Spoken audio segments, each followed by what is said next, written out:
Hello students, नमस्कार। मैं बड़लोदिया अभिव्यक्ति के माध्यम से मुखातिब हो रहा हूं। नीट यूजी 2021 ऑल इंडिया कोटे के फर्स्ट राउंड की काउंसलिंग प्रोसेस के लिए क्लोजिंग रैंक रिलीज कर दी गई है। प्रोविजनल रैंक आ गई है, लिस्ट आ गई है। एक बार पहले भी आ चुकी थी लेकिन फिर से रिलीज की गई है। आपको पता है कुछ दिन पहले एमसीसी ने जो प्रोविजनल लिस्ट जारी की थी उसको होल्ड कर दिया था और उसके बाद से रजिस्ट्रेशन के लिए, पेमेंट के लिए और चॉइस फिलिंग के लिए एक मौका फिर से आपको दिया था। तो इस बार की कट ऑफ रैंक और जो क्लोजिंग है, क्लोजिंग रैंक में कुछ परिवर्तन हुआ है। क्या ये कट ऑफ में इजाफा करेगा, क्या ये कट ऑफ को कम कर देगा, इन सब बातों पर डिस्कस करेंगे पुराने डेटा के साथ। लेकिन मुझे लग रहा है कि कुछ स्टूडेंट्स ने और ज्यादा इसमें पार्टिसिपेट किया है, तो जनरल और ओबीसी की जो रैंक है उसमें कुछ गिरावट आई है। मतलब पहले तक ही ऑल इंडिया कोटे की फर्स्ट राउंड की काउंसलिंग में वो ऑक्यूपाई हो पाई है, जबकि इससे पहले जो अलॉटमेंट आया था उसमें कुछ पीछे तक ऐसा हुआ था। तो आइए देखते हैं, कंपैरिजन करते हैं। आपके पास क्लोजिंग रैंक है government UG MBBS college allotment जो आया है। देखिए, जनरल कैटेगरी 13,963 13,963। ओबीसी का यहां अलॉटमेंट है स्टूडेंट 14,930। आप ध्यान रखें, ये ऑल इंडिया कोटे की काउंसलिंग का है, जिसमें फर्स्ट राउंड की जो काउंसलिंग थी, इस फर्स्ट राउंड की काउंसलिंग के लिए आज कट ऑफ रिलीज कर दी गई है। ईडब्ल्यूएस के लिए देखिए 15,662, एससी के लिए 80,603 और एसटी के लिए 1,02,589। स्टूडेंट्स, 13,963 जिसका रैंक है जनरल कैटेगरी में, उसको कॉलेज अलॉट हुआ है जीएमसी नागापट्टिनम और ये तमिलनाडु में है, तमिलनाडु टीएन। इसके बाद देखिए ओबीसी में जिसकी रैंक 14,930 है, उसको भी फर्स्ट ऑल इंडिया कोटे की जो काउंसलिंग का फर्स्ट राउंड है उसमें कॉलेज अलॉट हुआ है। घबराएं नहीं, परेशान आप नहीं हो। सेकंड राउंड होना है, मॉपअप राउंड होना है, उसके बाद में एक फोर्थ राउंड और होना है जो स्ट्रॉ वैकेंसी राउंड है। तो ये देखिए, फिर उसके बाद में ईडब्ल्यूएस के कैंडिडेट्स को नामाक्कल ईडब्ल्यूएस के कैंडिडेट को जीएमसी अलॉट हुआ है 15,662 पे। एससी के कैंडिडेट को ईएसआईसी जो स्टेट इंश्योरेंस वाले हैं उनका फरीदाबाद कॉलेज अलॉट हुआ है और एसटी के कैंडिडेट को जीएमसी विरुद्धनगर स्टूडेंट्स यहां अलॉट हुआ है। तो अब आप अगर देखेंगे कि इससे पहले जो प्रोविजनल लिस्ट आई थी उसमें इसमें क्या फर्क आ गया है।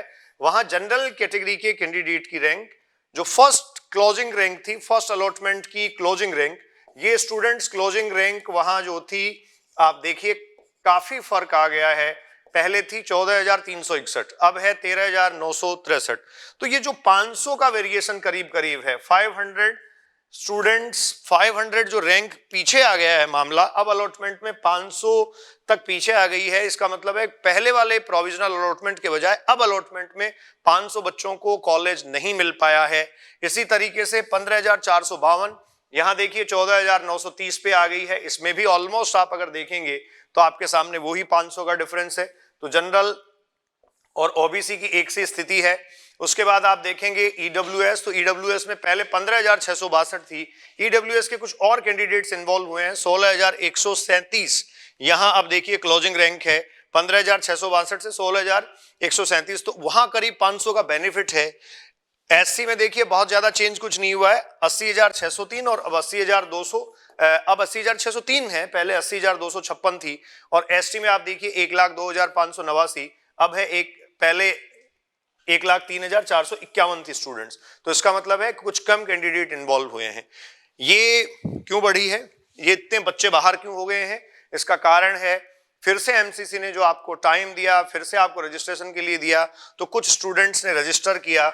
अपना रजिस्ट्रेशन जो है, जो नहीं कर पाए थे फर्स्ट राउंड में, कुछ ने रजिस्ट्रेशन नहीं किया था, ये रजिस्ट्रेशन बच्चों ने किया है और रजिस्ट्रेशन होने के कारण आप ये कहिए ये अलॉटमेंट जो है, उस अलॉटमेंट में जो प्रीवियसली और अर्लियर अलॉटमेंट था उसके अकॉर्डिंग बहुत सारे बच्चे स्टूडेंट्स बाहर हो गए। तो जैसा मैं कह रहा था 500 ऑलमोस्ट फर्क है। देखिए, अपने आप में बहुत बड़ी बात है। जनरल और ओबीसी के करीब 500 स्टूडेंट्स जो हैं वो फर्स्ट राउंड के अलॉटमेंट से बाहर हो गए हैं। तो मुझे ये लगता है कि ओवरऑल रैंक पे भी इससे असर पड़ेगा। ओवरऑल रैंक पे क्या असर पड़ने वाला है? लास्ट टाइम हमने डिस्कस किया था आपसे, मैंने आपको कहा था ओबीसी के केस में अगर बात करूं तो सेकंड राउंड की काउंसलिंग के अकॉर्डिंग भी मैंने आपसे डिस्कस किया था कि मुझे लग रहा था 18,500 तक ये अलॉटमेंट मिल जाएगा। ईडब्ल्यूएस में मुझे लग रहा था 17,000 तक, जैसे 16,000 तक सॉरी यहाँ गया था, और अब देखिए 15,662 है।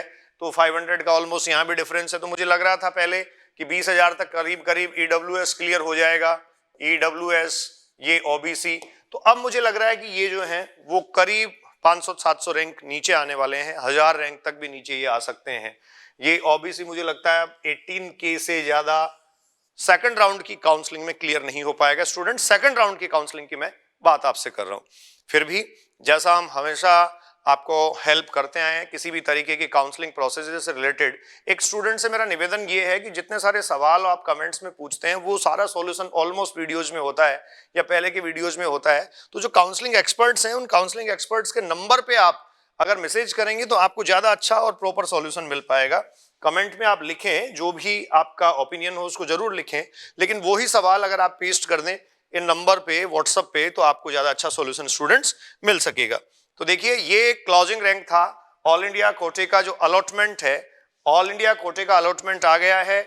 जनरल 13,963, ओबीसी 14,930, ईडब्ल्यूएस 15,662, एससी 80,603 और एसटी 1,02,589। इनमें अगर एससी को छोड़ दिया जाए, पहले 256 तक ही था, अब 603 तक है। तो एक तरीके से यहां जो है वो स्टूडेंट्स कुछ कैंडिडेट्स ज्यादा इन्वॉल्व हुए हैं। एससी कैटेगरी को छोड़ दिया जाए तो बाकी सब में ही जो है वो कुछ स्टूडेंट्स फर्स्ट राउंड की क्लोजिंग रैंक में बाहर हुए हैं। मैंने आपको बताया फर्स्ट राउंड की क्लोजिंग रैंक में बाहर इसलिए हुए हैं क्योंकि रजिस्ट्रेशंस बढ़े हैं। तो वेट कर रहे हैं, जैसे ही सेकंड राउंड का डेटा आता है बात करेंगे। इसके अलावा भी जो काउंसलिंग प्रोसेस से रिलेटेड इंफॉर्मेशन हैं वो आप तक मैं पहुंचाता रहूंगा। Be safe, enjoy your life, good luck, thank you.